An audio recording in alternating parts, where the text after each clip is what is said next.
خواجہ خواجگاں خواجہ معین الدین حسن سجزی چشتی رحمہ اللہ کی کیا بات ہے۔ حضرت خواجہ خواجگاں ہیں، خواجگاں کے خواجہ ہیں، یعنی وہ خود تو سردار ہیں ہی صحیح، وہ سرداروں کے سردار ہیں حضرت خواجہ خواجگاں رحمہ اللہ۔ اور رئیس بھائی دیکھیں یہ جب ہم ان کو خواجہ کہتے ہیں یا خواجہ خواجگاں کہتے ہیں تو یہ ہم انہیں کس نسبت سے کہتے ہیں؟ یہ ہم انہیں دین متین کی نسبت سے کہتے ہیں، اور دین متین کی نسبت کا حامل جو بھی ہوگا وہ اللہ تبارک و تعالی سے مضبوط تعلق کے بغیر نسبت دین کا حامل ہو ہی نہیں سکتا، ممکن اللہ کا قرب اسی کو حاصل ہونا ہے، اللہ کا ولی وہی ہے جس کا تعلق باللہ مضبوط ہو۔ ہمیں صوفیہ صافیہ جتنے بھی ہیں، جو بزرگان دین ہیں، جو اہل اللہ ہیں، ان کی زندگی میں جو مرکزی نقطہ نظر آتا ہے وہ اللہ کی یاد کا نظر آتا ہے، اللہ کی محبت کا نظر آتا ہے، اللہ کی معرفت کا نظر آتا ہے۔ آپ دیکھیں جتنے بھی اہل اللہ ہیں ان کا جو امتیازی وصف ہے، سب سے امتیازی وصف کیا بیان ہوتا ہے؟ اللہ کی معرفت۔ ہم جب ان کا ذکر کرتے ہیں تو کیا کہتے ہیں؟ اللہ والے،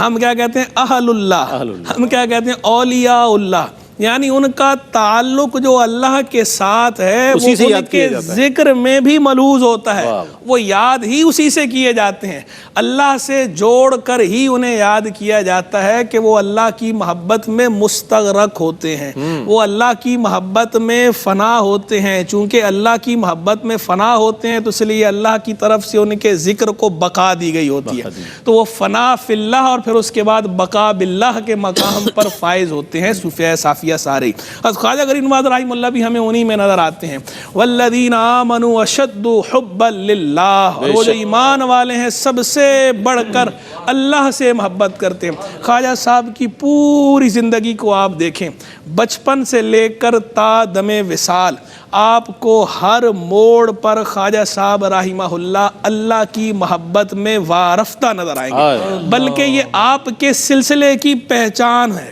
سلسلہ عالیہ چشتیہ وہ پہچانا ہی عشق سے جاتا ہے، وہ جو عشق کی مستی ہے پورے سلسلے میں یہ آئی کہاں سے ہے؟ خواجہ خواجگاں خواجہ غریب نواز رحمہ اللہ ہی کی نسبت تو ہے جو نیچے ٹریول کر رہی ہے، یہ فیض یہ انہی سے چراغ جلے ہیں آگے سارے، محبت کے چراغ اللہ سے، تو ان کا اللہ سے ایسا مضبوط تعلق تھا۔ آپ ان کے اسفار دیکھیں،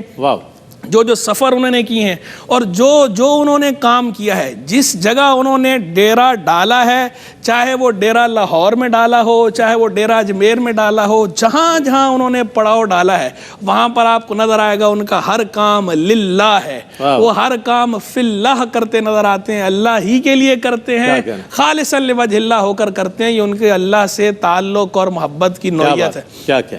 ایک وقفہ ہے، وقفے کے بعد لوٹتے ہیں، مجھے امید ہے آپ کو ہمارے ساتھ رہے گا۔ ناظرین آپ کا خیر مقدم ہے، مبلغ ہند کے عنوان کے ساتھ یہ پروگرام جاری و ساری ہے۔ علامہ مفتی احسن نوید نیازی صاحب اپنے جواب کا آخری حصہ آپ تک پہنچا دیں انشاءاللہ، پھر اگلے سوال کی جانب۔ یہ رئیس بھائی تو میں گزارش کر رہا تھا کہ ان کا ہر فعل، ان کی جو کتاب زیست ہے اس کو جب ہم دیکھتے ہیں تو ان کا ہر فعل ہمیں للہ نظر آتا ہے، اللہ ہی کے لیے کرتے ہیں، اور آگے لوگوں کی تربیت بھی انہوں نے یہی فرمائی ہے، خلق خدا کو مخلوق کی غلامی کے شکنجے سے نکال کر خدائے واحد کے سامنے انہوں نے جھکایا ہے، انہوں نے اللہ تبارک و تعالی کی محبت لوگوں کے دلوں میں پیدا کی ہے، اللہ کی مخلوق کو اللہ کی یاد سکھائی ہے، اللہ کا ذکر سکھایا ہے، اللہ پہ توکل سکھایا، خود تو تھے ہی تھے، خود تو متوکل تھے، لوگوں کو توکل سکھایا، اور یہ بتایا کہ خود سپردگی کا جو یہ جذبہ ہے یہ اللہ کے سامنے ہے، یہ خدائے واحد کے سامنے ہے، بندوں کے سامنے نہیں ہے، بندوں کے ساتھ ہمارا تعلق مشروط ہے،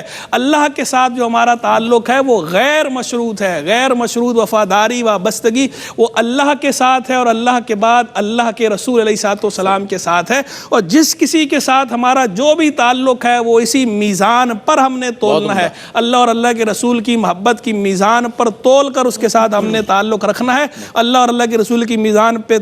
محبت کے میزان پہ تول کر اس سے تعلق توڑنا ہے۔ تو یہ اللہ سے ان کی محبت اور تعلق ایسا مضبوط کہ لوگوں کو بھی، خلق خدا کو بھی خالق کے ساتھ جوڑتے نظر آ رہے ہیں، اللہ والے ہیں جو اللہ سے ملا دیتے